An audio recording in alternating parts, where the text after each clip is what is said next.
So, crowd loans, Polkadot, how to get involved, how to get your wallet set up, and most importantly, what projects are live and which ones I may or may not like.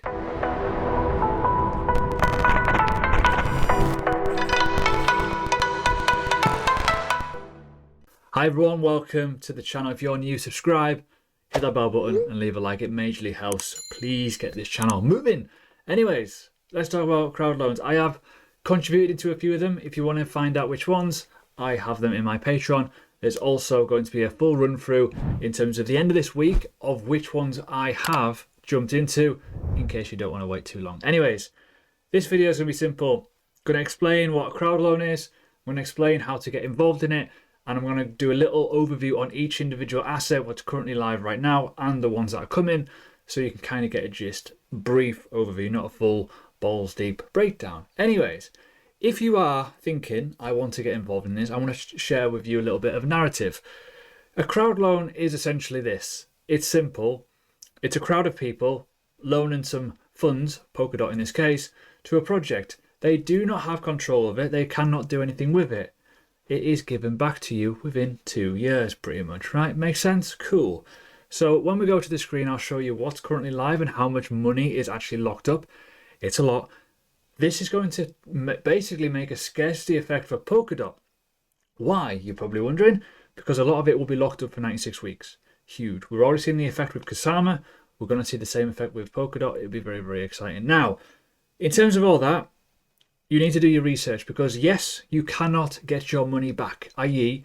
it's locked for 96 weeks. So the Polkadot they are willing to utilize and use as units are units that you are not going to sell for profit before a potential bear market. So remember that. However, your substitution for that is you get a reward of the token that you are contributing to. That reward will vary on how much is locked away and if they also win the parachain. If they don't win the parachain, guess what? You get it back. I know, free money. So what we're going to do, we're going to go to the screen. We'll go over it. Right, I'm back. Hello.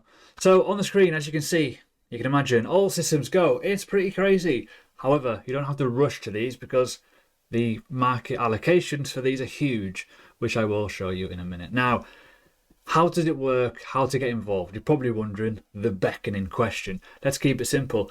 Do your research here about parachains. Do your research here about the auctions, right? Simple as that. It's all here for you. If you don't understand the architecture and how the blockchain will work for Polkadot, make sure you do your research. Now, first things to do, this is what I'm using currently, Fearless Wallet. It's on my phone, but you can also sync it up to the JS wallet, which is where the main bulk of it is. Keeps it super simple. Now, you cannot use Ledger in this instance, so I use my Ledger for staking and I utilize Fearless for this. Works very, very well. It now works with, on the new update, with a crowd loan. So you basically, you can go through here. You'll see here it says like crowd loans and stuff like that on the bottom. It doesn't have it on that image, but on the new image, basically, you can go onto the crowd loan. So if you go through it, you get your whole key phases and all kinds of stuff like that. It's relatively simple to use. But yes, you can utilize it for the crowd loans. Now, when you go into Polkadot.js, you need to go onto the extension tab. Simple as that. You need to download it. Why? Because this is where you can import your keys for your Fearless wallet essentially into the browser, locks it up like MetaMask, and you can utilize it. Why? Because you can contribute directly on the crowd loan contribution pages for each individual asset, basically utilizing your browser. So you don't have to go, if you don't want to use a Fearless wallet on your phone and you're out and about, you can very, very easily on your phone if you want to do it that way. But if you're on a computer and you do a bit more research and you want to do it that way, you can get the rewards. You can utilize the rewards. So Acala, for example, you can get a nice little percentage. So if you want to jump in below, by the way, there's a link. You get like a 5%, sorry. But if you got a referral and all kinds of stuff like that, you get a bit more. It's not bad, realistically, when you think about it. You get a little bit extra Acala for your buck. Now, let's look at it. This is a parachain.info website. All you do, you go to auctions at the top here, and then obviously you toggle towards the Polkadot, right? We're not going to be looking too much at KSM right now. But the money, you can see it's mental. So what I mentioned before regarding how to get involved, for example, if we go to Astar here, just to give you an idea, So there's all the information there. You just press go to Crowdloan. Each individual one has this sort of element to it where you can just contribute, and you can basically contribute via, like you just don't, there you go. It's all automatically there. So when you allow it, it will sync up to your wallet. Your wallet address will appear here, how much you can put in, and all kinds of stuff like that. So again, that's how it'll basically work. They're all the same. It's really super simple. It's actually a bit too simple in my eyes. So let's go back. We're going to look at each individual project. And again, it's entirely up to you what you want to invest in. I'm just going to go over each one. What they are is a basic thing. And keep it super simple. Now, yes, Acala, you've probably seen my tweet. I have invested in Acala. You knew that for ages. Certainly if you're in my Polkadot kind of videos, you've been watching them. Also, if you've been in my Patreon and stuff like that, you'll know that I've always liked this one, and kind of makes sense. The DeFi hub for Polkadot, the fact that it'll be a smart contract platform, layer 1 blockchain, and it will be optimized and able to connect with the Ethereum blockchain is a biggie, right? So I don't want to go too deep on that. You can utilize the liquid side of it, so you can stay liquid on this if you want to, or most importantly, like I've just done it as a normal contribution, so I just get the rewards. But as you can see here, Ethereum compatibility is huge.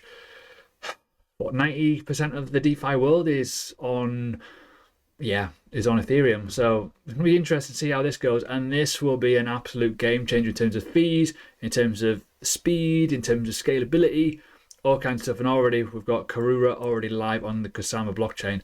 So it looks good. I don't want to go too balls deep on that one. You can do your own research. Moving on to the next one, which again, one of the most obvious ones out there at the moment is Moonbeam. Why? Because this is the obvious again. You can see it. It is a future of the multi-chain. It is expanding the new chains powered by Moonbeam, an Ethereum compatible smart contract platform. That is all I need to say on this one. Realistically, guys, if you know how powerful Ethereum is as a blockchain and you know how crap it is, realistically, well, it's going to be running essentially on Polkadot. It'll be basically Ethereum 3.0 on this. Yeah, okay. Relatively straightforward, right? Next one, Astar. Now, this is where we get into the unknown for me, personally, because I've not looked at all of them. So I'm just going to go briefly over them, just so you get an idea.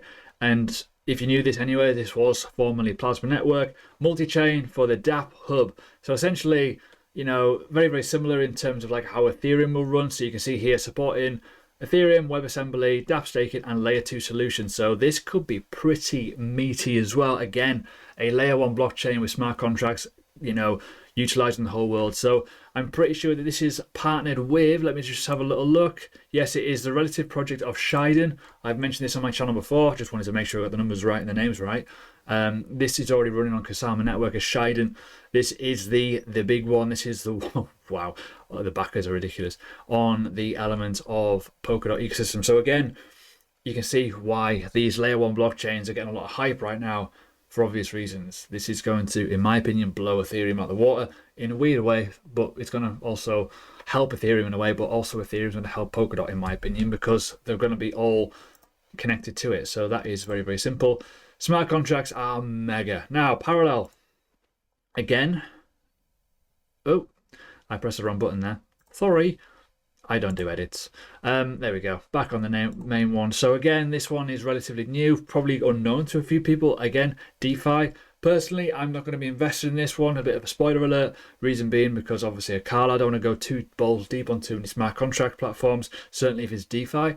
But again, it's a DeFi platform. You can see this is going to be, again, probably levels up on what Ethereum already offers in terms of that. But again, contributions are still relatively high. Still 45 million raised. Still quite a bit, and it's only been out, 3 days now?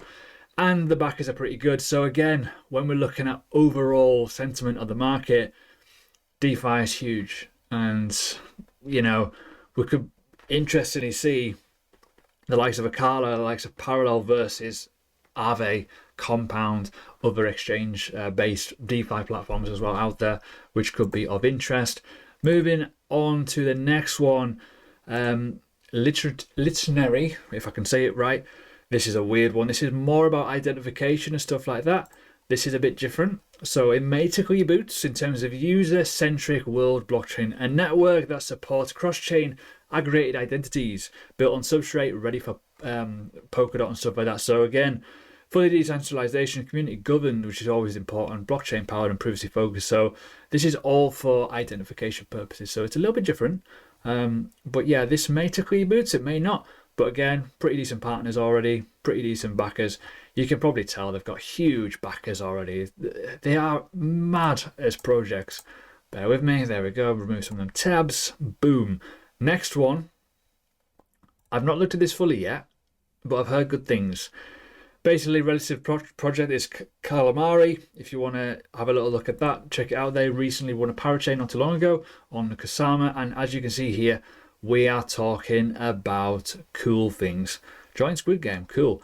Let's go for it. So we're building an interoperable privacy layer, so the privacy elements to it. So this could be a privacy coin that could be utilized in the world of, well, most of finance, realistically, when you think about privacy. The problem with privacy coins is they are a bit untouched at the moment because of the use case, but maybe in a bear market, they may become more apparent. And you can see here, Mantra Swap, Mantra Pay, network services, partners, relatively interesting in terms of the partners already. So again, we're talking privacy here. Very, very simple. Can't really go too balls deep on that, but you can see here, could be of fun. On-chain privacy is massive. Private transactions, all kinds of good stuff. Remember, the new Bitcoin update coming out soon will enable more privacy-enabled transactions, so it's definitely up there. Clover Finance, again, DeFi. Looked at this on... I pressed the wrong button again. Dear me. Silly. This is one I've covered briefly on my Patreon.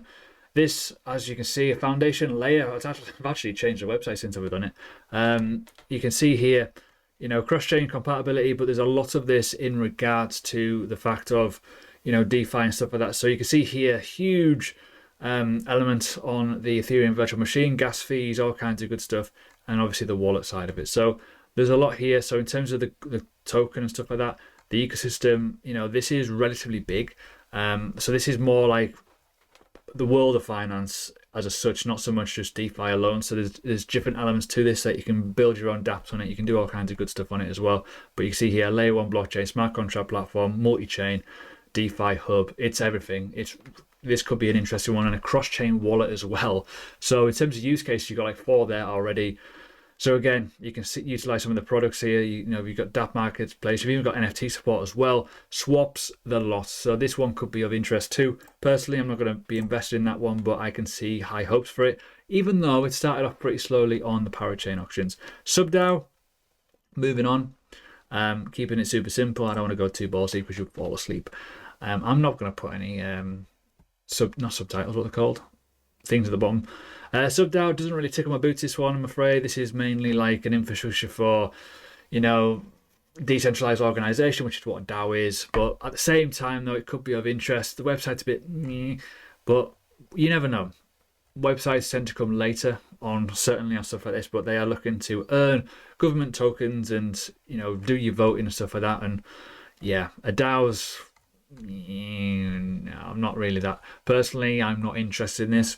You guys may be, but for me, I don't really buy into those sort of things. I just don't really want to. Doesn't really fit my purpose of an investor, essentially.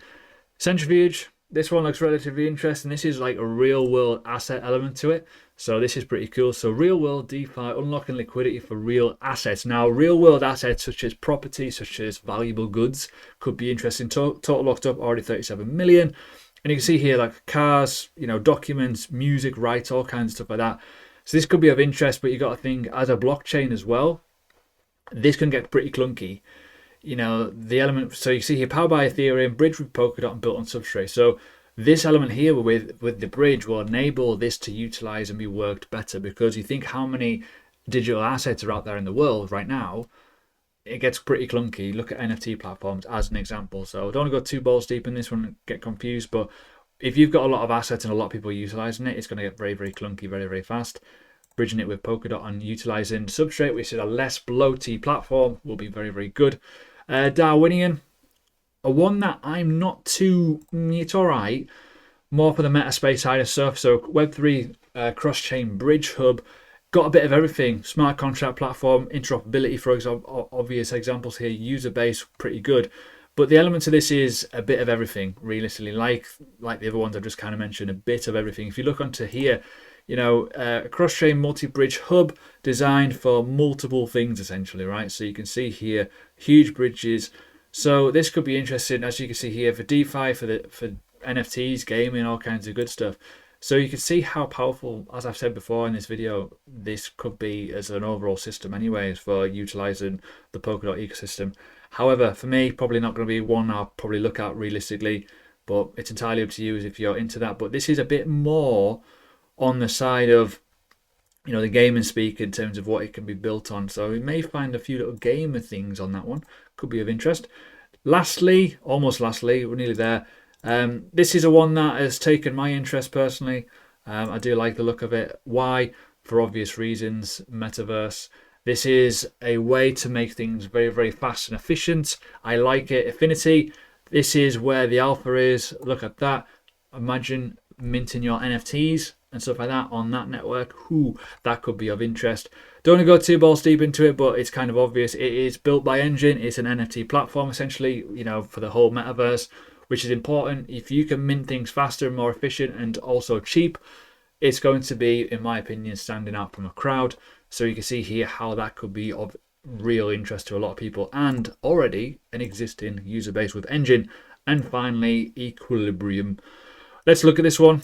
I've not actually looked at this one. Another DeFi multi-tool, lend, borrow, stake, swap, trade, earn, all cross chains, built on Polkadot, substrate platform, yeah. Security ordered by QuantStamp. So yeah, again, DeFi is pretty important right now, as you can imagine, but this one could be of interest in terms of speed, efficiency, and multi-chain, like relatively the other ones as well, such as Acala, such as Parallel, even Clover. So there we go. That is essentially all the ones that are currently about to go live or are live already. It's up to you in terms of obviously how you want to play it, risk management, allocations, percentages, all kinds of good stuff. But everyone's different, right? Again, I don't do much research in terms of the ones that I really don't like. You know, I'm never going to be totally turned on by some of them, as you've probably noticed. But realistically, as things will progress, you'll probably notice that the rewards will change in terms of this. So make sure you understand how the rewards will work. Certainly, the less that's locked up and they do actually win the parachain, the more rewards you'll get. So you're not going to get perfect amounts, but the way I'm looking at it, if you're locking up your Polkadot, cool. It's free money essentially because you're going to get the reward. You'll get your Polkadot back. Cool. Anyways, enjoy. I'll see you later.